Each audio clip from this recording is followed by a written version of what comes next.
Dito guys, nag-2v2 nga kami nila Reko at Jewel at napakagandang laban na nangyari.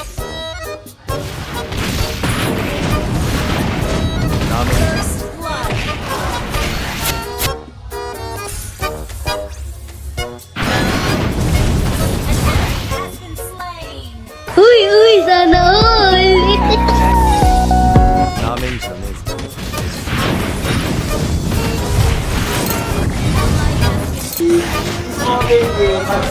Di, wow.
Sinamahan nga ako ni Nana Di Coco maglaro at halos mapakagat ako sa aking nguso. Wait lang. Baka nanonood siya ng live eh.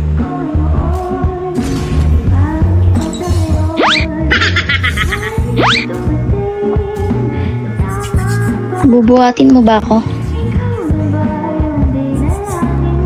Si Cake, Nana Di Coco, ulul. Real Cake? Ulul, Cake. Iyakin si Cake, wag naman. Kaya, hindi kaya. Pinagpalit ni Nana Di Coco. Aray, naririnig niya. Ang sakit. Ang sakit.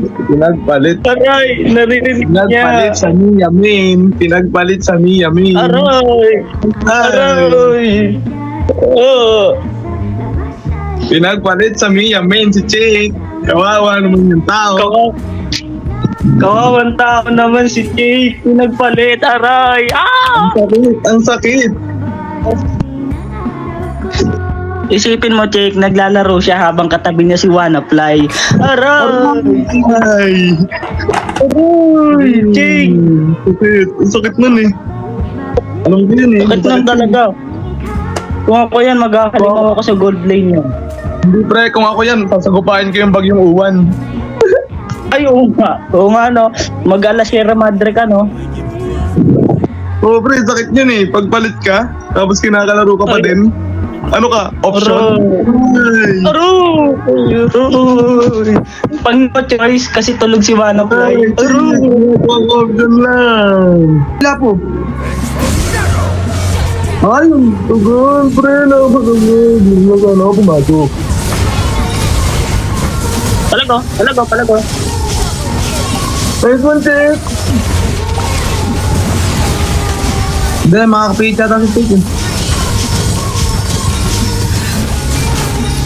Kaya nyo mangat, pre. Ingat ha.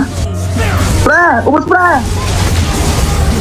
Ayun lang, kung dumanag sa akin si Nana Di Coco, ubos sana sa akin.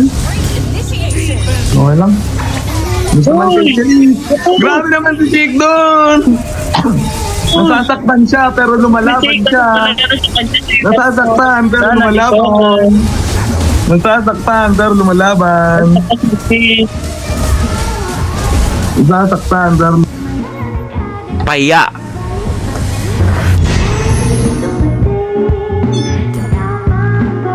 Diba? Sabi ko sa inyo guys, pag sineryoso ko, pahiya talaga kayo. Tingnan natin kung ano masasabi ni Nana Di Coco guys. Lakas mo dun ah. Ang lakas mo dun, wala pa rin kupas. Nandiyan po ba si Jake? Ready na po ba siyang durugin ko? Aba, parang may ibubuga ka. Anong hero gagamitin mo? Clean po, top Cavite to. Top Cavite? Tara, subukan natin kung may ibubuga to. Puntahan natin sa pwesto. Guys, handa na daw siyang durugin ako. Baka puro angas ka lang ha. Anong puro angas? Makikita mo mamaya. Kabang-kaba ako sa ralo na to guys kasi Clint yung ginamit niya sa aking hero. Napanood niya yata dati nung natalo ko ng isang pro. Hindi ako pina-score nung pro player na yon at hindi ko matanggap sa sarili ko hanggang ngayon. Kaya naman hindi ko nahahayaang maulit yun muli. Palalapasin ko na lahat ng aking pagtitimpi. Hindi ko pa siya kaya ngayong early kaya kada low HP ako dumediretso na ako pa uwi. Antayin niya lang mamaya sa 8 akin siyang itutupi. Halos hindi ako makalabas sa unang first tower ko. Pinipilit niya akong asimin hanggang sa uminit ang aking ulo. Kung mapapansin nyo guys, puno pa yung buhay niya. Sa akin paubos na. Ngunit sa gagawin kong estratehiya, kayo ay mamamangha. Nagkunwa-kunwarian akong naduduwag. Huli ka, Balbon? Papasok ka pa ha? Kahit na first blood ko na siya guys, tinatayuan niya pa rin ako sa labas ng tore. Nagiging matapang pa rin, animoy parang tigre. Napansin niyang isang one hit na lang ako dito kaya naisipan niya akong habulin. Bumitaw agad ako ng sibat upang siya ay takutin. Buong akala ko ligtas na sa paligid. Laking gulat ko, nandito pa rin siya umaali-aligid. Ang problema lang sa kanya guys, habol siya ng habol kahit alam niyang alanganin. Kapag binalikan kong muli upang hamunin, wala naman siya sa akin gagawin. Nung sinibat ko, sabay sinandal sa pader, dun ko siya inumpisang tuhog-tuhogin. Tunaw. Nang makabisado ko yung mga galaw niya guys, dun na nagsunod-sunod ang kanyang kamalasan. Uy, ba't ka dyan dumidikit? Ba't ka dyan dumidikit? Ba't ka dyan dumidikit, boy? Ultimo sa pagre-red lap niya, hindi ko tinatantanan. Kahit pa nakuha niya man, ang kapalit naman nun ay buhay niyang may katapusan. Hindi niya itong malilimutan kailanman. Sumabay pa siya! Bali palak item na nga pala ako dito pero nakukuha niya pa rin akong palagan. Kala mo talaga kanya akong mahihigitan. Tumagos! Tumagos! Kung ano yung pinaranas niya sa akin kanina guys, yun naman yung gagawin ko sa kanya ngayon. Di ba nga tinatayo-tayuan niya lang ako? O ngayon, anong pakiramdam iho? Kung gusto mo, pasukin pa kita dyan sa loob ng base mo. Sabayan! Boom! Sa puntong ito, napagkamalan kong minions yung kalaban kasi isipin nyo, nakatayo lang ako dito at wala sanang balak man laban. Pero bigla siyang kinilabutan. Uy! Lusaw! Gigi. Talo na. Panalo na ba? Panalo na yan. Tipi na lang. Hindi na ba tayo? Wala na, panalo na. Uy! Panalo Bigyan mo na natin. Bigyan mo na. Bigyan mo na. Patay ka. Bigyan mo na, Chick. Tenda Ano? Talo na, bigyan mo na. Nice game. Pero kahit talo ka, pili ka, finger sleeve or Cyrax perfume? Perfume na lang po. Perfume na lang. Binata na. Guys, di niya pinili lang finger sleeve Cyrax. Ang pinili niya ay Cyrax perfume. Nice game tol. Game done. Lakas mo. Chamba?